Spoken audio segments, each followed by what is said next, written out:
Hello student, मैं Prashant Rai, the faculty Chanakya law academy. जैसा कि हमने अपने पूर्व की वीडियो में भी आपके लिए छत्तीसगढ़ राज्य सरकार की बहुत सारी योजनाएं प्रस्तुत की, उसी योजना श्रृंखला के तहत ये हमारा सेकंड पार्ट है। इसमें भी हम नवीनतम योजनाओं पर चर्चा करेंगे और उन्हीं में से एक बहुत ही प्रचलित योजना है छत्तीसगढ़ राज्य सरकार की।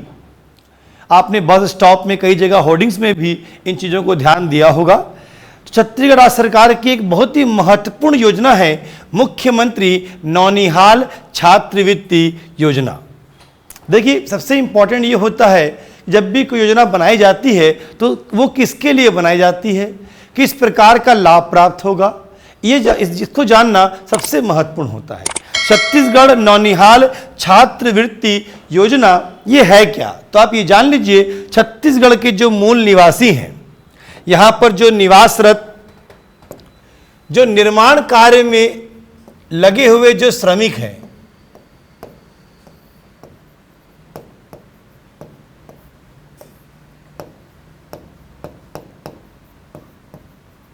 यानी जो कंस्ट्रक्शन वर्क में आप देखते हैं जो लेबर हैं, जो श्रमिक हैं, तो ऐसे श्रमिक जो निर्माण कार्य में लगे हुए हैं, इन श्रमिकों के 2 बच्चों को छत्तीसगढ़ राज्य सरकार उनकी पूरी शिक्षा तक छात्रवृत्ति प्रदान करती है और इसी योजना का नाम मुख्यमंत्री नौनिहाल छात्रवृत्ति योजना है। सबसे महत्वपूर्ण बात यह है कि यह योजना छत्तीसगढ़ के जो मूल निवासी हैं, निर्माण कार्य में संलग्न जो श्रमिक हैं, उनके प्रथम 2 बच्चों को पूरी शिक्षा के दौरान दिए जाने वाला छात्रवृत्ति कार्यक्रम है। तो यहाँ पर बहुत अनिवार्य होगा कि जो भी लाभार्थी है वो निर्माण कार्य में लगा हुआ श्रमिक या मजदूर होना चाहिए, उसका अपने संबंधित जिले के श्रम विभाग में पंजीकरण होना चाहिए और सबसे महत्वपूर्ण, जब वो आवेदन करे लाभ के लिए तो आवेदन करने से 1 वर्ष पूर्व कम से कम 90 दिन तक वो निर्माण कार्य में लगा हुआ हो। It's very important. जैसे मान लीजिए इस बार का सत्र शुरू हुआ है आपका जुलाई से, आवेदन की तिथि है 31 दिसंबर तक। अब इनका कोई बच्चा स्कूल में पढ़ता है और यह चाहता है कि वो छात्रवृत्ति ले, तो इसके लिए जिस दिन वो आवेदन करेगा उस आवेदन करने की तिथि से 1 साल पहले तक कम से कम उस 1 साल में 90 दिन वह निर्माण कार्य में संलग्न होना अनिवार्य होगा, तभी उसके बच्चों को छात्रवृत्ति प्रदान की जाएगी। यह छात्रवृत्ति अलग अलग चरणों में प्रदान की जाती है। स्कूल शिक्षा के लिए भी है, उच्च शिक्षा के लिए भी है, एवं जो व्यावसायिक पाठ्यक्रम है, इंजीनियरिंग है, मेडिकल है, इवन पीएचडी तक भी यह छात्रवृत्ति यह योजना प्रदान करती है। आइए देखते हैं कि कौन कौन सा इसमें क्लॉज है और कितनी छात्रवृत्ति की जो राशि है वो बच्चों को प्रदान की जाती है।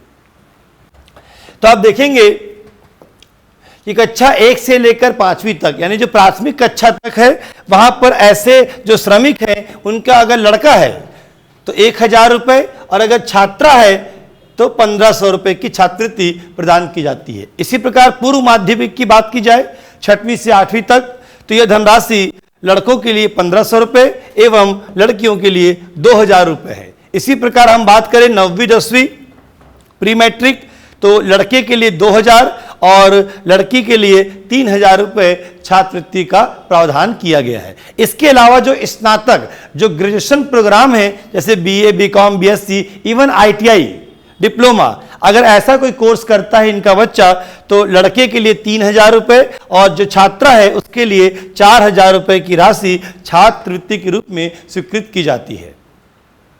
इसी प्रकार अगर हम व्यवसायिक शिक्षा की बात करें, जैसे कि हम बात करते हैं पोस्ट ग्रेजुएशन की, वो पीजी करना चाह रहा है, एमए है, एमएससी है, एमकॉम है, तो इसके लिए अगर वो छात्र है तो 5000 रुपये की धनराशि और छात्रा के लिए 6000 रुपये की धनराशि का प्रावधान किया गया है। इसी प्रकार जो व्यावसायिक पाठ्यक्रम है, यानी मेडिकल कॉलेज है, इंजीनियरिंग है, एमबीए है, इस प्रकार की यदि वो पाठ्यक्रम में दाखिला लेता है तो उसे 6000 रुपये छात्र के लिए और 8000 रुपये छात्रा को प्रदान किया जाता है। इसी प्रकार स्नातकोत्तर प्रोग्राम, विशेषकर पीएचडी और रिसर्च प्रोग्राम के लिए, तो यहाँ पर छात्र के लिए 8000 रुपये और छात्रा के लिए 10000 रुपये की छात्रवृत्ति का प्रावधान किया गया है। तो आप देख रहे हैं कक्षा 1 से लेकर उसकी संपूर्ण शिक्षा के दौरान छत्तीसगढ़ राज्य सरकार अपनी इस योजना के तहत छात्र हो या छात्रा उसे छात्रवृत्ति प्रदान करती है। ये बहुत ही महत्वपूर्ण है। इसके लिए जो लाभार्थी उसके लिए यह अनिवार्य है कि वह एक निर्माण कार्य में संलग्न श्रमिक के रूप में श्रम विभाग में पंजीकृत होना चाहिए और उसके प्रथम 2 बच्चों को ही इस छात्रवृत्ति का लाभ प्राप्त होगा। इसके अलावा उसका अपना एक बैंक अकाउंट होना चाहिए, क्योंकि ये धनराशि सीधे बैंक अकाउंट में ट्रांसफर की जाती है।